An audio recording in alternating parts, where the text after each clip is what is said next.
ಅವರೆಕಾಳು ಸಾರು ಮಾಡ್ತಾಯಿದ್ದೀನಿ ಫ್ರೆಂಡ್ಸ್. ಅವರೆಕಾಳು ಬೇಯಿಸಿ ಇಟ್ಕೊಂಡಿದ್ದೀನಿ. ಅವರೆಕಾಳು ಸಾರು ಮಾಡೋಕ್ಕೆ ಏನೇನು ಬೇಕಂತ ಹೇಳ್ತೀನಿ ನೋಡಿ. ಕಾಯಿ ಚೂರು ಹಾಕ್ಬೇಕು ಫಸ್ಟು. ಕಾಯಿ ಚೂರು, ಆಮೇಲೆ ಬೆಳ್ಳುಳ್ಳಿ, ಸ್ವಲ್ಪ ಹುಣಸೆಹಣ್ಣು, ಒಂದು ಸ್ಪೂನ್ ಸಾಂಬಾರು ಪುಡಿ, ಆಮೇಲೆ ಬೇಯಿಸ್ಕೊಂಡಿರೋ ಕಾಳು, ಈರುಳ್ಳಿ ಸ್ವಲ್ಪ,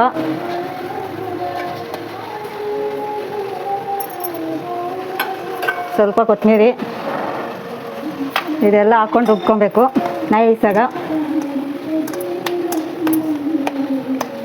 ಮಸಾಲೆ ನೈಸಾಗಿ ರುಬ್ಕೋಬೇಕು. ರುಬ್ಕೊಂಡು ನಾವು ಬೇಯಿಸಿಟ್ಕೊಂಡಿರೋ ಅವರೆಕಾಳಿಗೆ ಹಾಕಬೇಕು. ರುಚಿಗೆ ತಕ್ಕಷ್ಟು ಉಪ್ಪು ಹಾಕಿ ಚೆನ್ನಾಗಿ ಕುದಿಸ್ಕೋಬೇಕು. ಕುದಿಸ್ಕೊಂಡಾದ್ಮೇಲೆ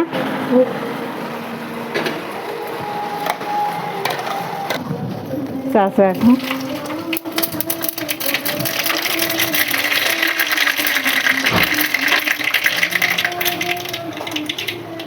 ಸ್ವಲ್ಪ ಜೀರಿಗೆ, ಸ್ವಲ್ಪ ಕರಿಬೇವು,